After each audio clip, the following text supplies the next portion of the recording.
Dire team ban.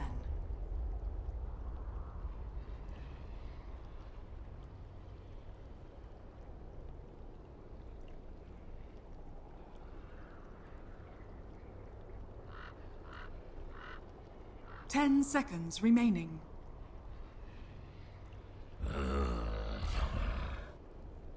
Fnatic's turn Hello to ban. everyone, welcome back for game number 2 of our 2 best of 1s today for Mineski versus Fnatic. Fnatic coming up with a solid and yet familiar draft that they also played out yesterday to take game 1 against Mineski, and game number 2, we'll see what Mineski has in store for us. I say us because I am not alone, that is right, I actually have friends. Well, I don't know, maybe work colleagues. Hein, hey, welcome back, man. Reserve time. And I thought you considered me a friend by now, but that's fine. It's an honor to be with the great bo1. We'll consider you a friend when we move you to Berlin and like have you cast from our studios here. We'll never have our issues on Skype ever again. Oh, that's past us for now. Last game, I think I had a lot of thoughts, but it's like the game was kind of it unfolded after a certain point, as how I expected it to. But it's kind of frustrating for me that Fnatic are able to play almost the same way with the same drafts, and nobody seems to catch up to like how they function as a team and address. They're getting played basically in the games. And I mean, a lot of the credit goes to Fnatic because I think Fnatic are in one of the best forms I've seen them in a long time. Ever since Team Malaysia, like that era where they went like 17 consecutive wins in the SEA region, by far the best team in SEA. And after that, they sort of fell off, and they've had some patches. They were top of C, like they were top tier, but they weren't quite the the best team in SEA that could also like get top 3 at TI3, that kind of level. That was always the big question as well with SEA teams. I know we were kind of talking about it a little bit in the break, but it's not the ability just to be top of SEA, it's the ability for SEA to deal with everybody else out there and go into like a major and place in the top 8 or top 3 if potentially a TI. That's what it's all about. And Fnatic, you are right, like they're showing like they're in the best form, and they have something which Bushi touched on during the Frankfurt Major. He said like as a team they just didn't know how to function, and he didn't know how to function as a captain. And they had to sort these things out, and it seems they've definitely sorted it out, and they come in with a strong purpose, and they're a very formidable opponent for anyone who has like weaknesses in their own team play. Yeah, talking about Mushi though, he's anytime you mention Mushi, you think of him as a mid player, and he did play support for a while and carry here and there depending on the heroes. But I think he's been performing a lot better on Dari. Part of that is because he's a captain, and you don't see too many teams where the mid player is a captain, and I'm sure like commanding a team while you're playing Spectre is easier than playing the usual tempo creating heroes. It can get really busy during the games, you have to focus. Not saying the heroes he plays are easy, like he's been playing a lot of Medusa and Spectre, but I mean objectively those heroes are going to be more chillaxed for Mushi to coordinate his team. There's also the rumors behind the scenes that Fnatic actually have a new coach as well. Did wonders for them coming into the Shanghai Major, and primarily focused on team synergy. Gonna make their synergy work and have communication better in the game, and it definitely is visible, very very visible. So I would lean towards the rumors being true. Yeah, definitely a good coach makes a world's difference. Personally, I don't have too many experiences with coaches mostly because in Korea when Dota kicked off, the coaches didn't know too much about Dota, to be honest. But when I spoke to some of the Chinese players, they talked about a lot of the Chinese coaches are former pros, so they're very knowledgeable, they're respected. And I heard a ton of good stuff that I could only imagine, like how much they change a team. Like just one, it's almost like having a second captain. You know, everyone knows how impactful the famous captains are. Like people like Puppy, PPD, Xiao Wei. It's basically you have 2 captains on your team. Yeah. There's also that outside perspective, so you don't play sometimes you can get like set in your ways, you can't see a solution to it. You just need to have someone that can see everything and then be that extra perspective, and maybe then you can problems. Dire team pick. Well, what's happened with Fnatic? Mineski, maybe they have to start hunting. I don't know, does Mineski even have a coach? Not that I'm aware of. It might have I an would assume we could advisory easily role. afford one. I think Mineski is such a huge brand, like such a massive brand. I assume they could afford one. The Manila 10 majors seconds coming up, they remaining. might, if they don't have one, they might recruit one because this is going to 5 be. seconds They have their remaining. own qualifiers, so sure the competition in Philippines is going to be Reserve time. pretty tough. Well, that's the one for ESL. They got their own qualifier. They still have to do it the hard way for the major. Oh, is it? Fnatic's turn My to mistake. pick. But going back to the draft, it looks like sort of a different approach. Not really, but sort of. Mineski do stick to the Sven PL combo, which didn't work out too well last game. Whereas Fnatic, they pick up the Invoker and Doom, which are both available last game, but they change it up, it seems. The Invoker makes sense because it's just mid one's comfort hero. Maybe that's also something 10 else, like seconds they remaining. want to try and experiment. Don't make it the same kind of rhythm, because then maybe 5 Mineski, seconds like, remaining. they do actually do their ancient stacks properly for the Sven and the momentum that Reserve way. time.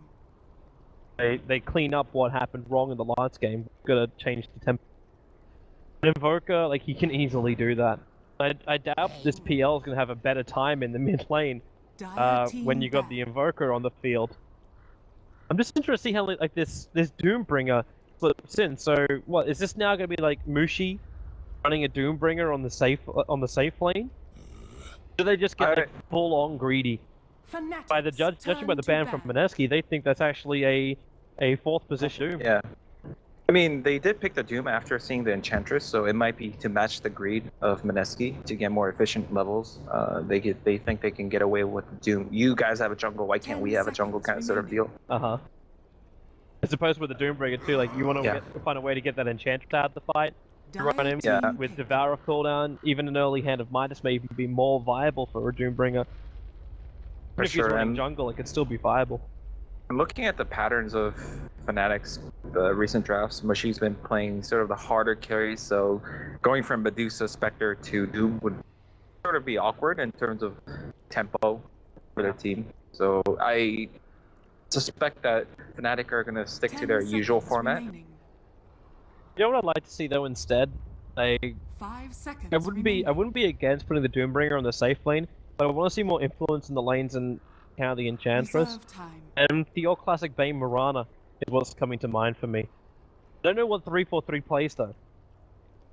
That's the other little thing on the side, because 3-4-3, like, one of the best heroes he's had is just obviously the Earth Spirit, but he only plays like Witch Doctor and Enigma with a Dazzle thrown in the side. I mean, Pretty much his primary heroes. And if he's capable of playing Earth Spirit, I'm sure he can play Mirana.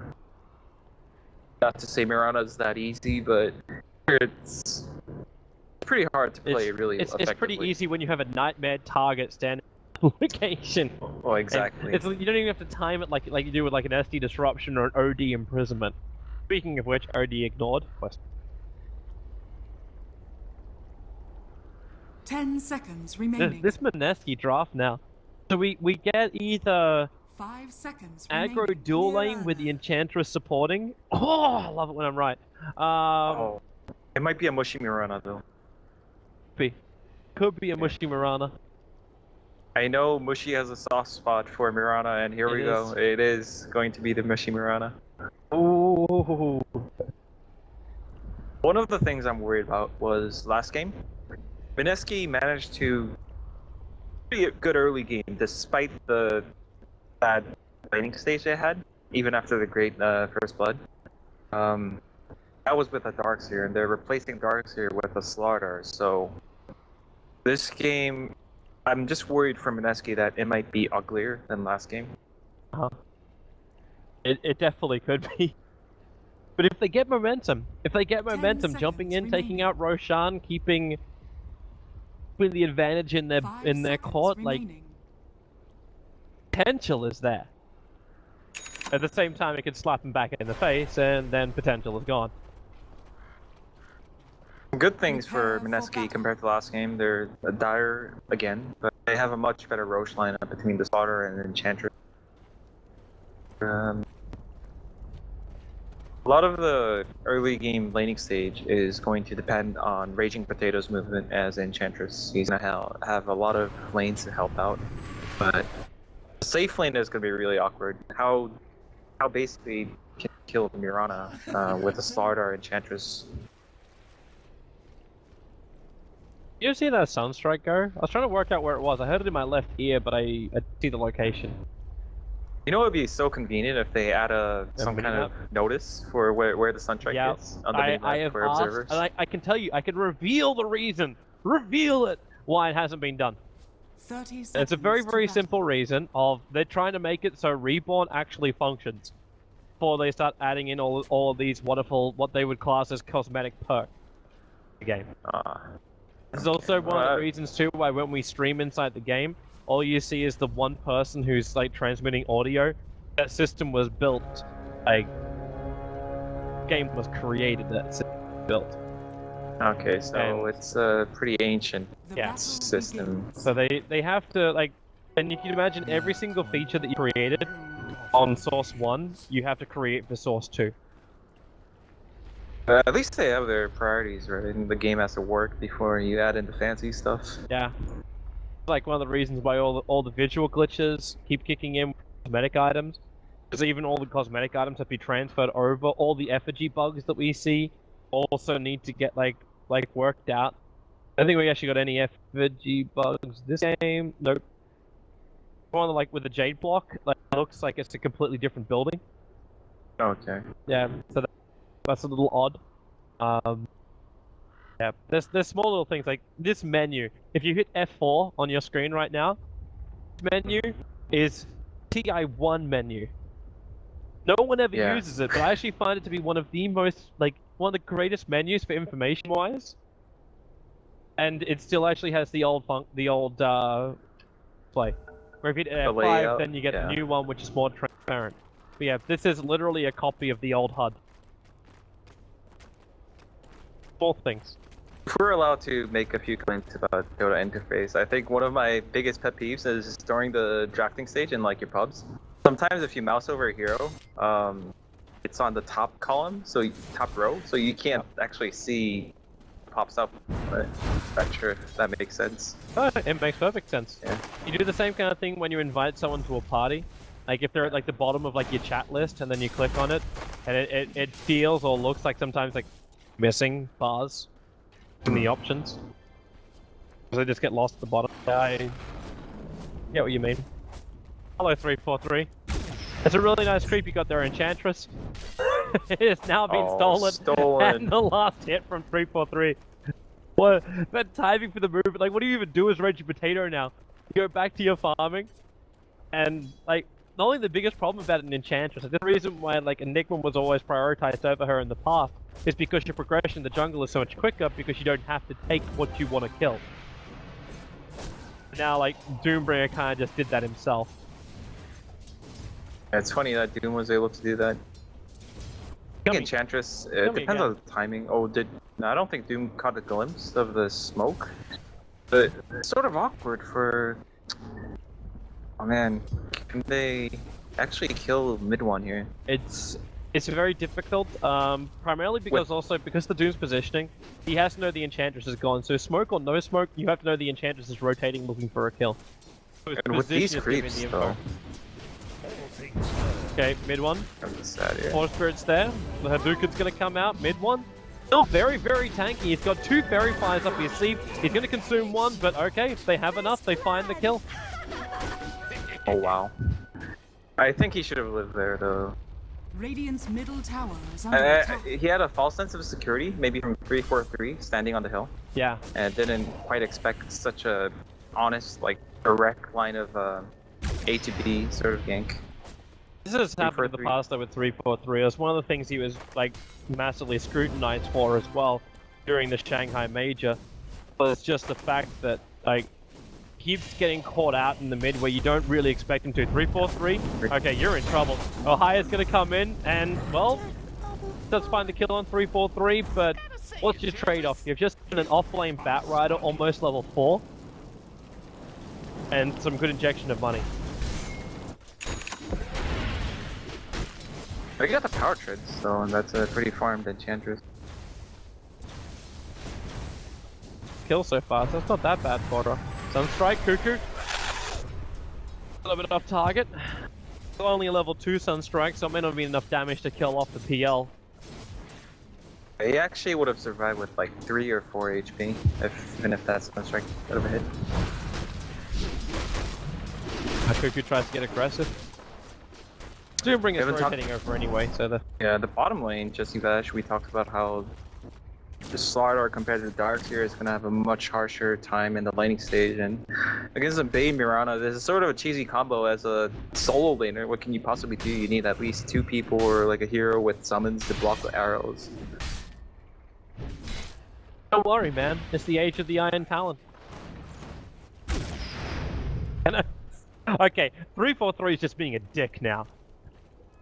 The Wild Wing was set up to try and tornado down mid 1. All 343 did is walk over, take it, and then block up his post camp for the Enchantress. Play now. At least he's having fun, even in matches. Play to win, but sometimes when you play heroes or roles that are fun, Cuckoo. Well, he's going to try and get himself out of this one. The concept was there, but 343, they didn't pick the right target. And now, also with the Witch Doctor, Paralyzing Cast, he's got Malediction available, but he missed it. 343, he will still die here, however. Easy movement over from Vosh, gets the crush kill on the Doombringer. That's a little too aggressive. Unexpected bait from Cuckoo. That illusion bait actually got him to kill him because Doom took so many targets. Meanwhile, though, dive in after taking all those hits. The mid one's going to come under siege again. Vosh just charges in, the call snap. He's going to buy mid one a little bit of space. Paralyzing cast there for Vosh. You've taken so much damage from the tower. The Force Spirit was there to help out. Now Ned rotates over as well. He's got a level 2 Brain Sap, which he get a revenge kill over on the Witch Doctor, and he can Nightmare over on the PL if he wants to. No support rotating in from the Mirana, and the top lane's being attacked a little bit harder, so they may just have to retreat back out. Disaster for Fnatic, Mineski.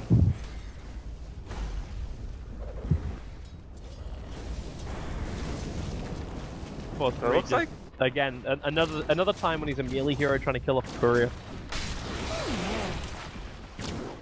Ben's getting basically free farm, same as last game, but it's not the thing that's important. It's about how well your team's doing. Mushy under Mirana also uncontested, even better CS than the Sven. But I suppose he has an easier lane. Ash might get in a little bit of trouble now. Net. There's your Nightmare. There's a sleep. Mushy is moving, but that bloody range creep. It blocked a perfect path. She had to go to the right side of the tower, not the left side, in order to get that arrow off. I think he had an angle there, but he figured it was too late. I mean, they were waiting too much to set it up, and it could have been TPs. PL died in the mid lane in the meantime. Dire's bottom tower is under attack. 4-3 is going to find Raging Potato. He's not stacking, he's just trying to farm up this camp, and 3-4-3 actually weighed that out perfectly. He waits just long enough. Did he realize? Oh, he doesn't realize. I mean, I thought he pinged him. Ah, I thought so too, but he didn't. Potato? He must have pinged just the creeps instead. Net's in a little bit of trouble. Looks like Witch Doctor's going to go down solo, but Net crushed, and the quick glance. Brain Sap because he can't find the right target, but he kind of needs to anyway. The Moonlight Shadow kicks in, but doesn't actually trigger a single ability. He couldn't get away in time. So it's a 1-for-1 trade-off. Mid one with a solo kill on the Witch Doctor. Focus getting bigger and bigger, and it's a 7-minute Blink Dagger over on Ohio. Where? Mid one dead. But the enchant slow, support coming in, now TP on its way from the Bane. One will survive. There have been some trades this game, but at what cost? I think Batrider getting this fast of a blink dagger is just so scary for Mineski. Note though, the build fire. He doesn't actually have lasso. You end up going for a 2-1-3 build on the Batrider before picking up lasso. I wonder if this is because he didn't suspect that he would be able to get a blink dagger so early. Me?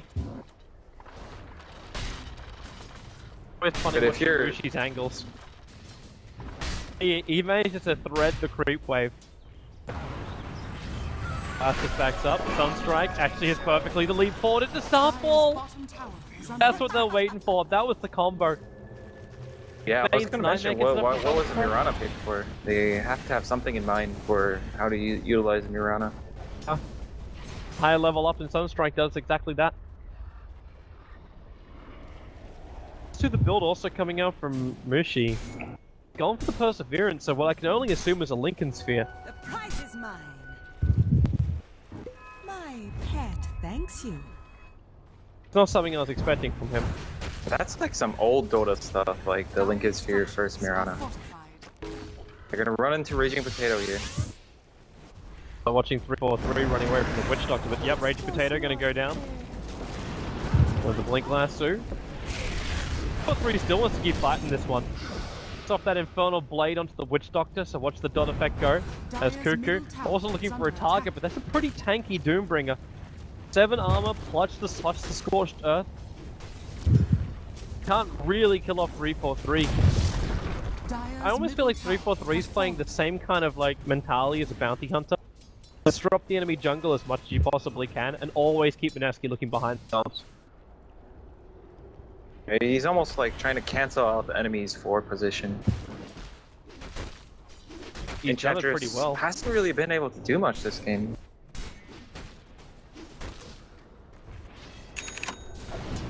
Is Sven on track compared to last game?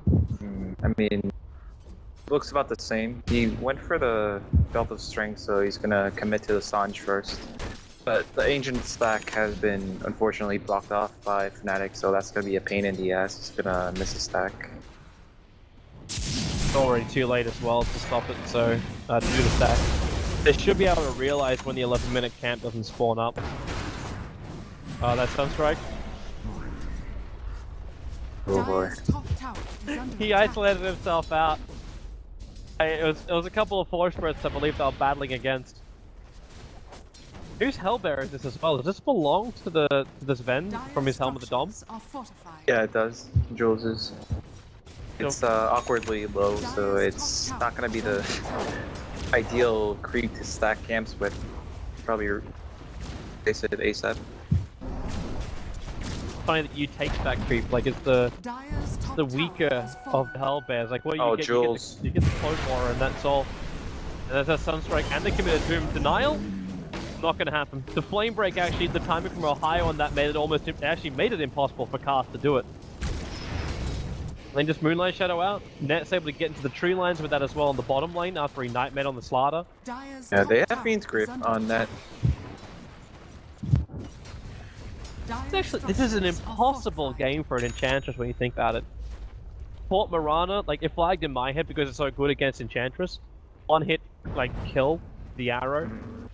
It's like impossible for her, but she's up against like a hand of Midas Invoker, a Doombringer with Devour, as well as the Mirana arrow. There's no way you can keep an army up in the fight. 3-4-3, they don't see him.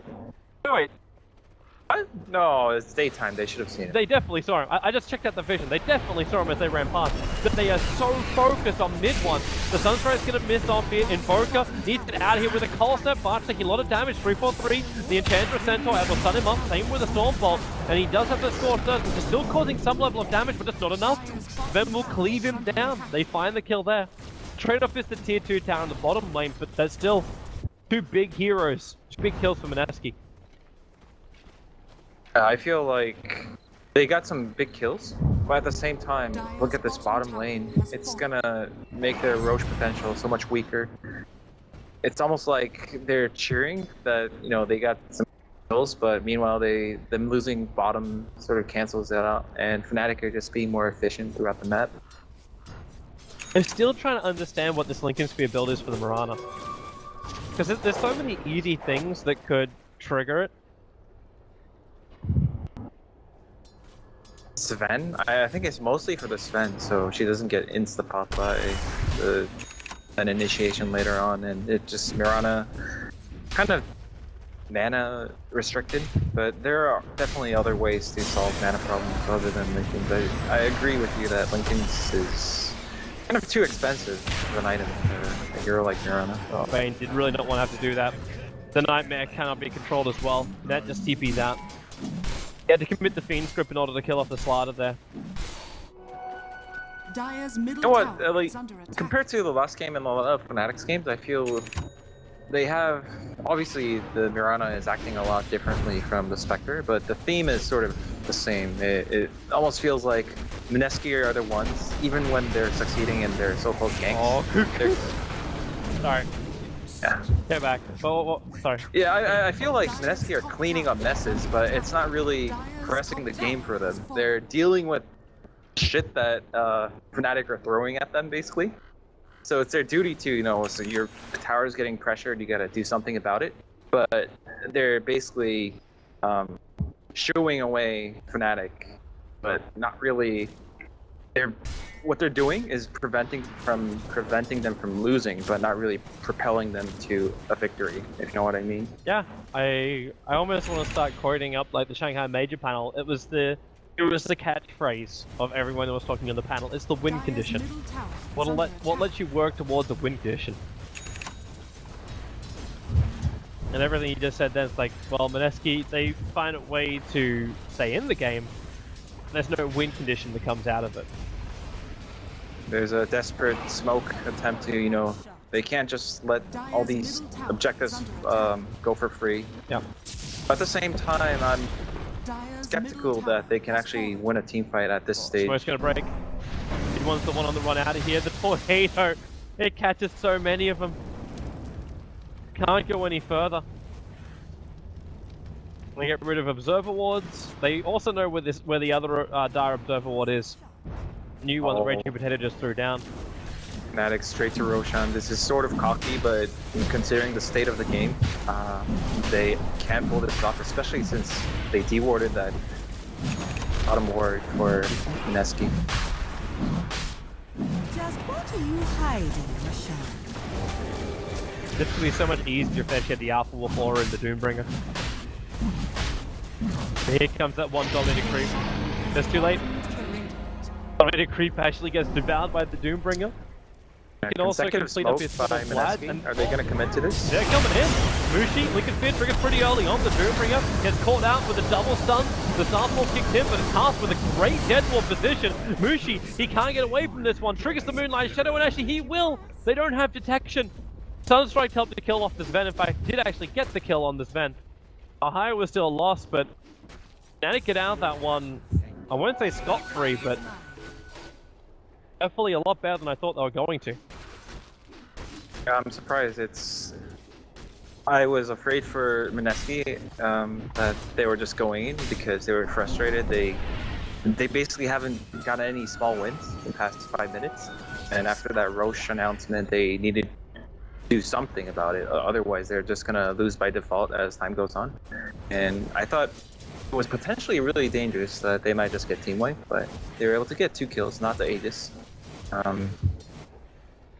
But at the same time, Fnatic's two net worth heroes, the Mirana and the Invoker, were able to get out of that, so that was unfortunate. If they could have got them, it would have meant so much more. It still feels really weird every time I see Mushi with this Lincoln Sphere. Like, you didn't really feel the power of it in the last fight, and Mirana's one of these heroes that really requires damage-dealing items to be effective. To be fair though, his Lincolns was super fast. Getting a power trips Lincolns pre-15 minutes is not so easy, but he was able to do that, which means it's like one of those items where if you manage to get it early, then in a lot of ways that does pay off. He's just not going to have to go home as often. He's going to be hard to gank. Just good stats from regeneration. I definitely understand it. But look at the Sven though. I think last game we talked about how Sven wasn't able to farm the ancient stacks as much as his team would have liked. This game it's even worse. He's been awkwardly always like he has to lead the smoke gank. He's the one who got the easy farm. He has a blink dagger, he has a stun, but you usually don't pick a carry Sven for this kind of net worth at this minute mark. Gem? Action at all? Look at a sentry ward and they've planted it down and they put another one up on the hillside. Bakuku with having that invisor inside of his bottle, he used that at the perfect time. Fnatic going to force an issue now through the bottom. Carlos and Cascanaut now she's giving the Lincoln Spear to the Invoker. Mid one can stand on the front lines. Does that Phantom Rush that she triggers Lincoln Spear? Anyway, Cuckoo, brought back, boomed up, down for 42 seconds, has buyback available, and may be forced to use it, especially as Raging Potato to play catch. He took the arrow to the face, he he doesn't survive. He went down to 6 and now the big stun. Jules needs the cleave damage. The Yorset will take him out of the fight as they run away Fnatic from the Death Ward damage. One will barely survive on 25 HP. Now they can just get the hell out of dodge. Yoshi should be fine. He's got leap in 2 seconds. Oh, he even dodged the Sven stun, add insult to injury. That is just so frustrating for Mineski. They expended a buyback. They didn't get any return kills. EL now actually has almost the same amount of net worth as a Witch Doctor. To like put a little bit of perspective on this, PL, who had to expend buyback money, you could triple his net worth and only then would you reach the Invoker.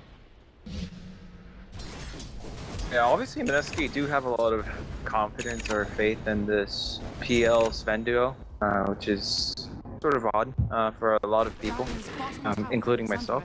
But after last game, either they figured out what they were doing wrong and they were talking about like it's not the draft, it's just like we did the wrong stuff, we went to the wrong places at the wrong time.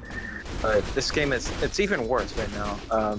There's no aggression from their team. This PL's having a really bad time. So is a Sven to a lesser extent, but you can't ask a Sven to carry your team and be there to create space at the same time. It kind of feels like they don't have like the concept of rolls down pat just yet. There's a nice idea behind it, but the execution just doesn't seem to work with the lineup. Watching like when you have teams like who use Faceless Void, for example, you know, they've always got some kind of combo, some kind of synergy they're looking for out of the heroes, but like as the PL and this Ven really find that synergy beyond just being brutes and kind of it. And Fnatic's lineup is actually really...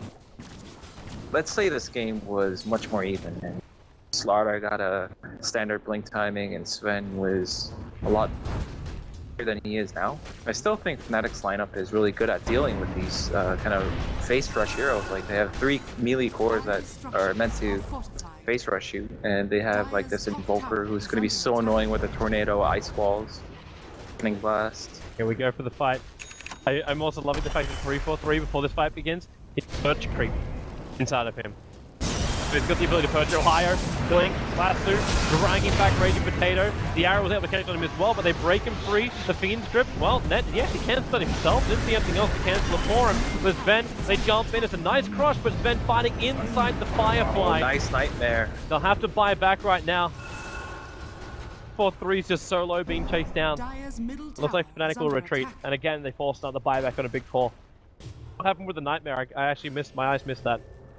Oh, well basically Doom got stunned in the middle of the fight with Slaughter, Ultion, and he'll stun, and he was being chucked at by Enchantress.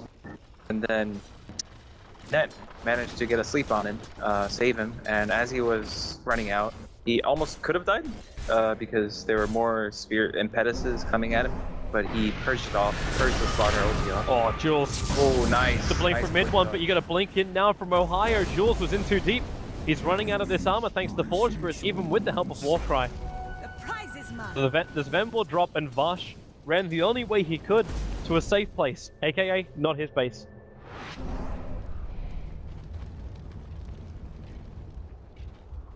Ah, man. Mineski's lineup, unlike last game where they actually had some kind of combo, this game they can't really cheat these kind of high ground scenarios. They have buybacks, but it comes at a great expense. And poor Cast. He actually clipped him in possibly the worst position. He can try and TP out, but that's what the Flame Break from Ohio is there for. Damn, he's so good on his Bat Rider. Ohio is just an amazing, amazing offlaner. Mid-1 just feeling so natural now. Dodging Lancers. Doesn't have the Aegis now, but it just seems like even with the Mirana instead of the Spec, Fnatic are really not rushing things. They're pretty comfortable with the state of the game as they should be. And Dire's top tower is it's amazing that they've had about 3 high ground attempts so far, and I think they've lost maybe 0 or 1 Euros throughout. They always just get the better advantage, like even the vision game from Fnatic. You observe what they placed, like when they were attacking through the top, they put it just up here. It was a simple walk around for Net to do. He threw it down and then they get 1 kill thanks to vision of that. The second time they come in, they get another kill because it was being deep. Oh, nice like, nope, wrong choice. You just got out cuckooed right there. Link comes forward, the Moonlight Shadow will be revealed thanks to the dust, but another Yule Scepter takes the Enchantress out of play. Yeah, it's a nice move, but it doesn't really win you games. Not in this situation. It's like, okay, we dodged a bullet, but okay, can you dodge it the second time? Because Ohio is gonna take note. He's not gonna feel too happy about getting played like that.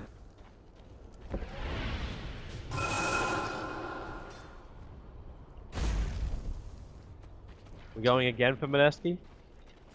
Desperate smoke attacks before. Now they obviously don't have any other buildings to defend, so they're trying to create some space. Mushi is the main Slaughter man. has to go in first. Yep, Blink across the trigger Lincoln. Stormfall, Mushi. Nope. Nice kill. There you go. Oh, we haven't talked about Mushi's item for the second one. After the 15-minute Lincolns, he got the Diffusal and the Maelstrom.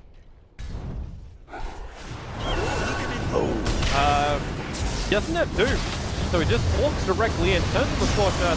Do have that nice ulti going out from the Witch Doctor, but he's burning out with the Meteorite just dropping on top of him. Jules can't get himself out of the Firefly either. The double kill for mid-1. They throw down the Ice Wall, forcing Raging Potato down south, but Flame Break pushes it back out. 3-for-3, don't walk away, you take more damage that way. And yeah, she get another one. Net, he's got Fiend's Grip. So Vosh, the Sunstrike, mid-1. Okay. Yeah. That's kind of like a brutal execution. Hold him down while mid-1 punches. That's just so disheartening for Mineski. Execution on Mirana was nice and much needed at this point. They also had to expend a lot to kill him off. One of the very few things they didn't expend was something like the Death one. But you still use God's Strength. Now the Doom is over on Cuckoo. He can't dodge out this one. The Flame Break again in. Past. Can't outrun it. Malediction's on 3-4-3, but there's just not enough damage. But he's got Scorched Earth triggered there. Very difficult for Mineski to get an upper hand in these engagements because they're just so far behind. Almost 20,000 net worth, 14k experience advantage currently for Fnatic. And they just keep going time and time again. The Stormbolt flies in, catches that mid-1, the arrow flies a little bit of straight there from Mushi, but he leaps forward into the Nightmare up Vash. Vash gonna go for the crush, but he was already defused, he couldn't run away, and the GG call comes out. Fnatic will take even less time for this game. 26 minutes on the clock, an extra kill over on Jules. Just terrific play from this wonderful Malaysian team. Yeah, good play from Fnatic. Definitely, as we mentioned before, I think they're in one of the best shapes they've been in a while. So it's earlier I said it was frustrating for me to see Fnatic play a similar way, but no team seems to know